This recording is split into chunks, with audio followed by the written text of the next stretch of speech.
Mari kita berdoa menurut agama dan keyakinan masing-masing. Berdoa dimulai.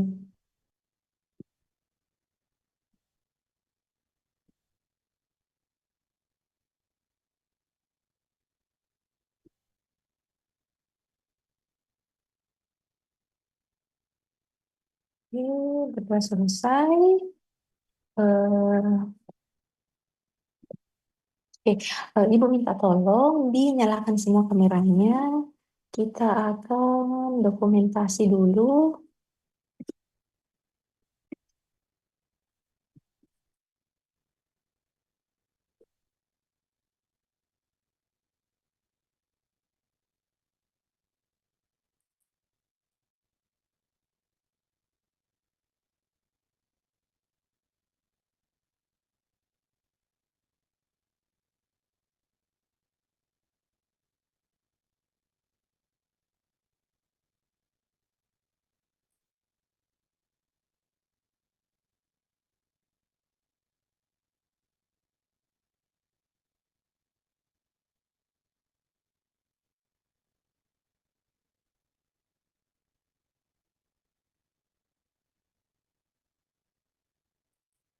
Oke.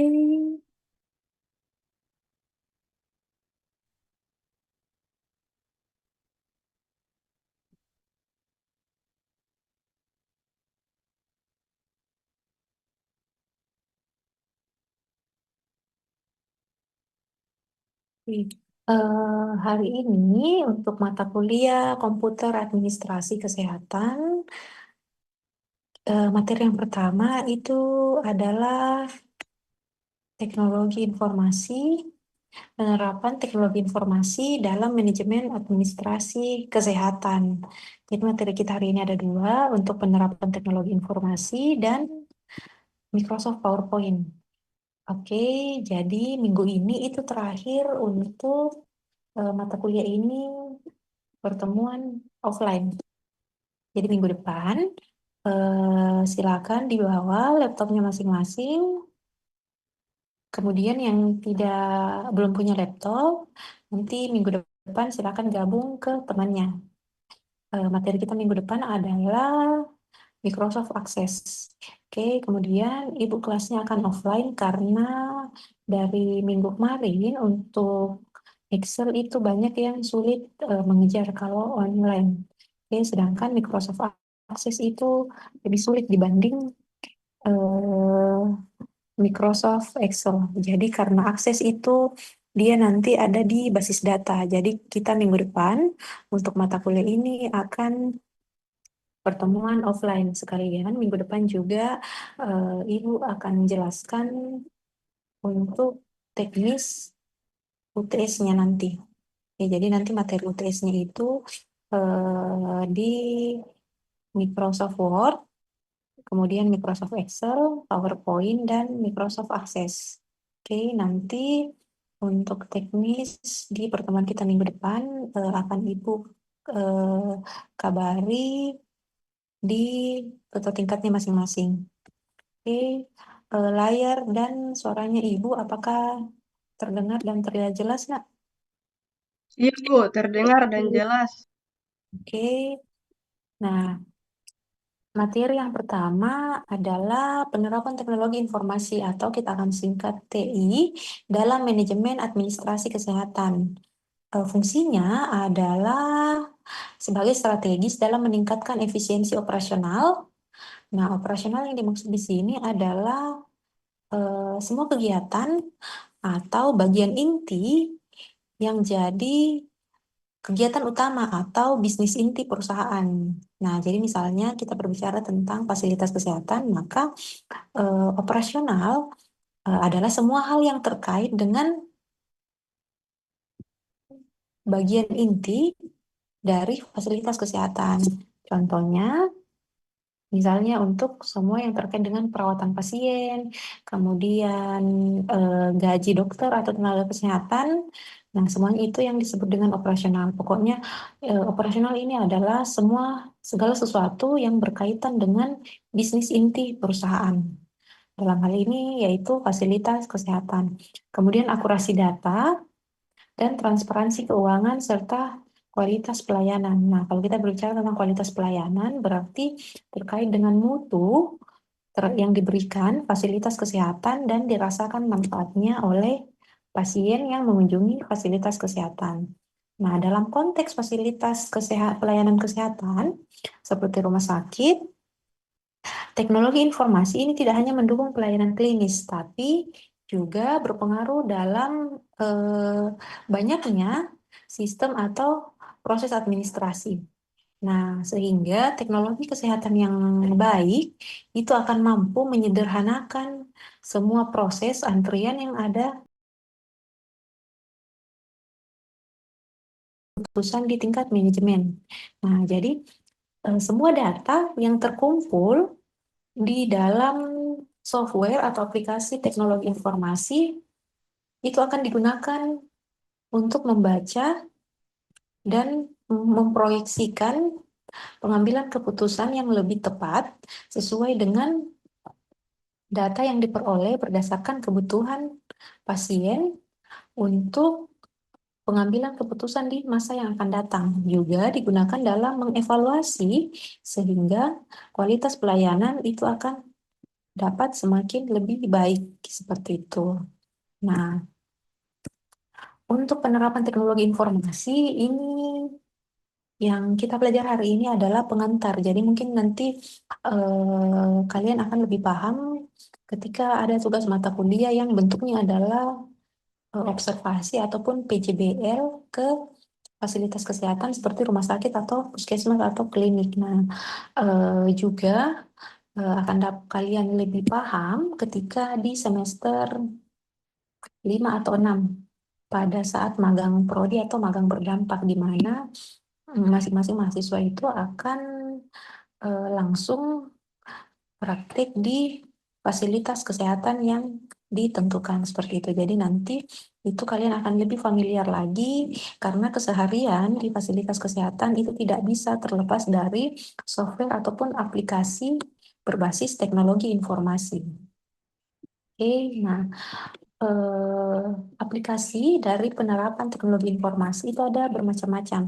Hari ini kita belajar akan ibu bagi jadi 3. Yang pertama itu khusus untuk rumah sakit.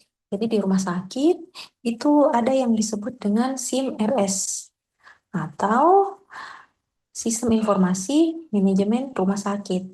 Nah, SIM-RS ini adalah sistem teknologi informasi yang terintegrasi yang digunakan untuk mengelola seluruh proses operasional yang terkait dengan bisnis inti atau kegiatan inti di rumah sakit dan juga administrasi rumah sakit secara digital.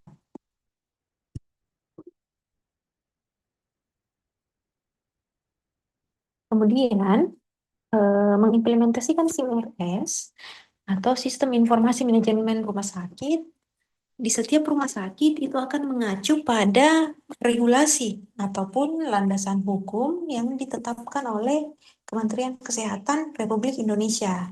Jadi, Kemenkes itu mewajibkan setiap fasilitas kesehatan, terutama untuk rumah sakit dalam hal SIM-RS, untuk menerapkan sistem informasi. Nah, dalam rangka untuk mendukung program dari Kemenkes yang berupa transformasi digital di bidang kesehatan. Jadi, kalau kita berbicara cakupannya adalah transformasi digital kesehatan, itu cakupan yang luasnya ada di digital health. Nah, digital health ini kemudian dibagi lagi.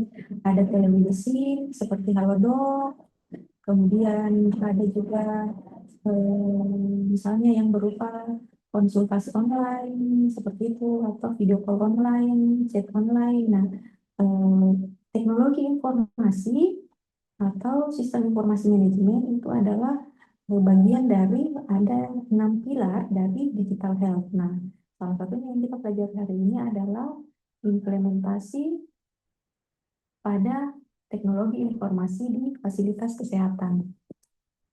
Nah, peraturan atau landasan hukum terkait dengan SIM-RS di rumah sakit yang pertama diatur oleh Peraturan Menteri Kesehatan Nomor 82 tahun 2013 tentang Sistem Informasi Manajemen Rumah Sakit.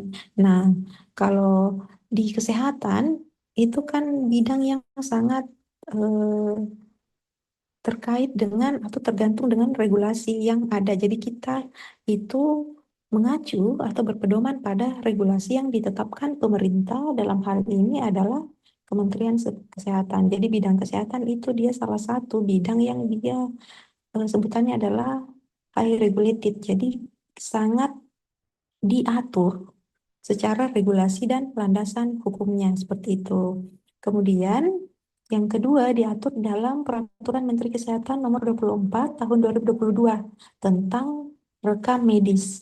Nah, jadi rekam medis ini itu adalah bagian dari yang tadi di Sistem Informasi Manajemen Rumah Sakit. Nah, kalau di rekam medis, setiap pasien itu akan punya yang namanya ID rekam medis atau nomor rekam medis. Jadi misalnya kayak mahasiswa, mahasiswa itu kan punya nomor uniknya yaitu eh, NIM, nomor induk mahasiswa. Kemudian misalnya di KTP itu ada yang disebut dengan NIK atau nomor kependudukan. Nah, kalau pasien di fasilitas kesehatan itu punya juga nomor atau ID-nya masing-masing. Biasa disebut nomor atau ID rekam medisnya. Itu yang akan membedakan satu pasien dengan pasien yang lain. Kemudian, yang ketiga adalah Undang-Undang Nomor 27 Tahun 2022 tentang Perlindungan Data Pribadi. Nah, di sini dari Kemenkes mewajibkan setiap fasilitas kesehatan, terutama rumah sakit, untuk melindungi data dari setiap pasien. Tujuannya adalah untuk mengurangi atau mencegah kebocoran data pasien atau penjualan data pribadi pasien seperti itu. Jadi, semua hasil-hasil yang terkait dari pemeriksaan pasien itu harus dilindungi oleh fasilitas kesehatan dan diatur oleh undang-undang. Sehingga misalnya ada kebocoran data, pasien berhak untuk menuntut rumah sakit jika ada kebocoran data pasien karena di regulasi dan di undang-undang itu diatur bahwa fasilitas kesehatan harus menjamin keamanan dan privasi data pasien. Kemudian yang keempat itu dalam Peraturan Kementerian Kesehatan tentang kebijakan integrasi satu sehat. Nah, jadi di rumah sakit itu menggunakan SIM RS. Kemudian di klinik ataupun di puskesmas itu biasa ada sistem informasi atau manajemen informasinya masing-masing. Jadi ada aplikasi atau sistem tersendiri untuk mengatur data-data pasien. Nah, tujuannya dari Kemenkes membuat integrasi aplikasi Satu Sehat adalah agar ketika misalnya pasien dipindahkan dari fasilitas kesehatan tingkat pertama, misalnya puskesmas atau klinik, nah dirujuk ke fasilitas kesehatan tingkat lanjut, misalnya rumah sakit, nah sehingga rumah sakit itu tidak harus lagi melakukan pemeriksaan ataupun menginput data dari nol atau dari awal.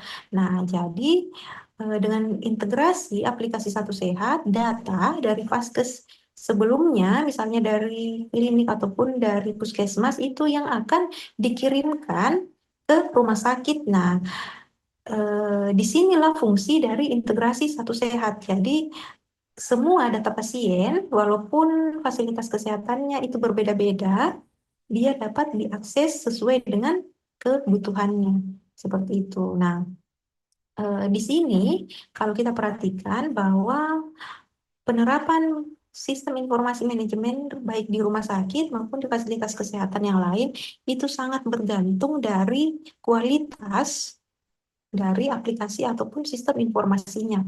Dan yang kedua, sangat bergantung pada literasi dari tenaga kesehatan. Jadi, kita membutuhkan sistem informasi ataupun aplikasi yang andal, yang datanya akurat dan dia stabil. Dan juga dibutuhkan literasi digital atau kemampuan digital dari tenaga kesehatan dalam menginput serta menggunakan data dan sistem manajemen informasi yang digunakan. Kemudian, manfaat SIM RS yang pertama adalah mengurangi duplikasi data. Jadi, kita mengurangi duplikasi data karena di setiap dari aplikasi sistem informasi itu pasien akan memiliki nomor ID-nya masing-masing. Sehingga walaupun mungkin namanya sama atau berada di kota yang sama, dapat menghindari dari kesamaan data atau duplikasi data sehingga masing-masing pasien itu akan punya ID unik yang tidak akan sama antar satu pasien dengan pasien yang lain. Kemudian dapat mempercepat proses administrasi. Jadi karena data-data pasien itu bisa diakses di vaskes manapun dan dari unit manapun, kapanpun, sehingga tidak perlu lagi membutuhkan waktu yang lama untuk menunggu data pasien dari unit ataupun dari vaskes yang lain, karena bisa diakses secara online. Kemudian mendukung dalam pengambilan keputusan berbasis data. Nah, jadi karena setiap tindakan yang diberikan dari vaskes ke pasien itu ada buktinya. Nah, ini yang akan memudahkan atau mendukung pengambilan keputusan berbasis dengan hasil pemeriksaan dan hasil dari tindakan yang diberikan tenaga kesehatan ataupun dokter kepada pasien. Sehingga untuk kedepannya diagnosisnya atau pengambilan keputusan terkait kesehatan dari masing-masing pasien itu akan lebih mudah untuk men-tracking ataupun penelusurannya seperti itu.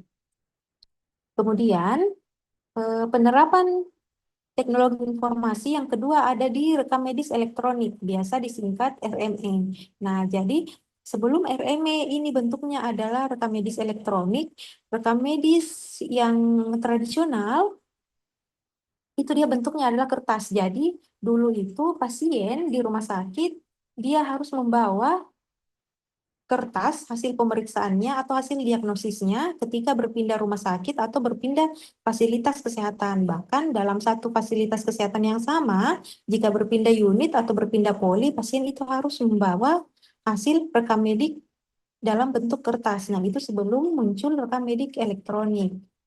Nah, rekam medik elektronik atau RM ini dia adalah sistem yang mencatat dan mengelola data kesehatan pasien dalam bentuk digital yang terintegrasi. Nah, terintegrasi yang maksudkan terintegrasi adalah semua unit baik di fasilitas kesehatan yang sama maupun dalam fasilitas kesehatan yang berbeda itu dapat mengakses data dari pasien. Kemudian RME berbasis elektronik itu menggantikan RME tradisional berbasis kertas dengan berupa platform ataupun aplikasi ataupun sistem yang memungkinkan penyimpanan data pasien yang dapat diakses oleh tenaga kesehatan dan dokter sehingga pertukaran informasi medis terkait diagnosis ataupun tindakan medis pasien dapat dilakukan lebih cepat dan lebih aman. Kemudian, manfaat dari rekam medis elektronik yang pertama adalah akses data pasien menjadi lebih cepat karena akses data bisa dilakukan kapan saja dan tidak terkendala dari unit yang melakukan atau yang meminta akses data.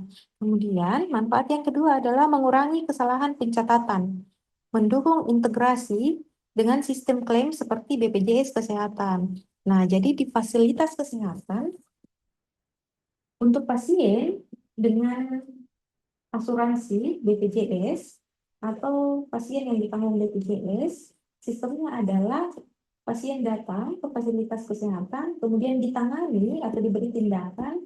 Nah, lalu kemudian setelah itu, Vaskes akan mengajukan klaim berdasarkan biaya atau paket yang diberikan BPJS. Jadi, misalnya pasien itu datang hari ini, kemudian diberi tindakan di hari yang sama, maka tidak bisa BPJS membayarkan klaimnya pada hari itu juga. Biasanya akan membutuhkan durasi waktu bisa sampai beberapa minggu ataupun beberapa bulan seperti itu. Nah, jadi fungsinya rekam medik elektronik di sini adalah memastikan bahwa setiap tindakan atau pelayanan kesehatan dari setiap pasien itu sesuai dan dicatat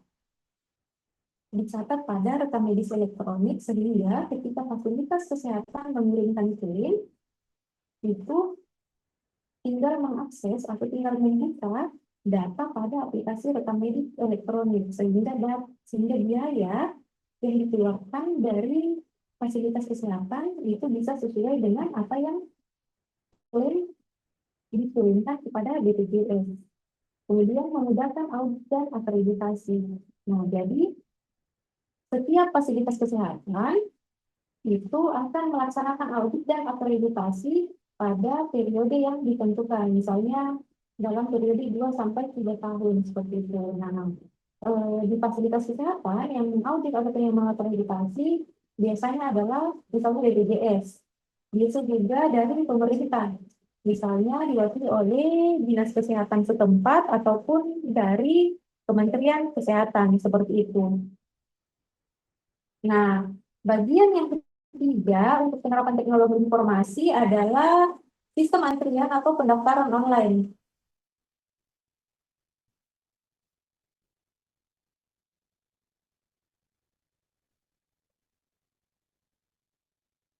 Nah, jadi di model BKE atau di aplikasi BPJS itu pasien dapat melakukan antrian online. Jadi jika rujukannya itu sudah diterima dari vaskes ke BPJS, pasien bisa melakukan antrian ataupun pendaftaran online. Nah, jadi setiap pasien itu bisa memilih waktu dan dokternya seperti itu. Nah, nanti pasien akan menyesuaikan waktu kedatangannya dengan waktu yang diinformasikan pada model BKM. Nah, itu adalah salah satu bentuk dari penerapan teknologi informasi dalam sistem antrian dan pendaftaran online pada fasilitas kesehatan. Untuk sistem antrian dan pendaftaran online itu merupakan sistem berbasis teknologi informasi. Sehingga pasien memungkinkan melakukan registrasi layanan kesehatan, memilih jadwal kunjungan, serta memperoleh nomor antrian secara digital sebelum pasien datang ke fasilitas kesehatan.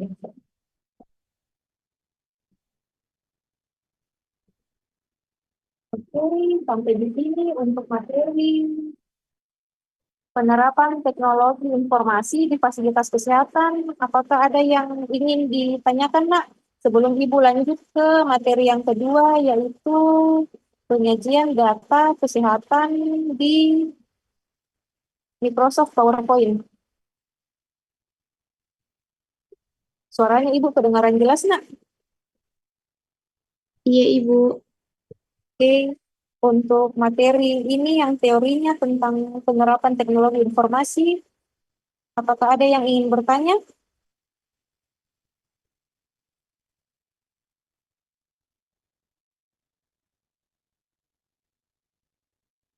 Lanjut, Ibu. Ada yang ingin bertanya atau sudah jelas? Jelas, Ibu. Oke, kalau sudah jelas, Ibu akan lanjut untuk materi ataupun praktek tentang penyajian data kesehatan terkait dengan Microsoft PowerPoint. Nah, jadi eh, silakan dibuka untuk Microsoft PowerPoint di laptopnya masing-masing. Nanti kita akan praktekkan. Kemudian silakan di-save apa yang dikerjakan hari ini. Nanti langsung di-upload di Google Drive masing-masing kelas. Seperti biasa, pengerjaannya adalah dikumpulkan dan dikerjakan secara individu. Nanti silakan ke tempatnya minta tolong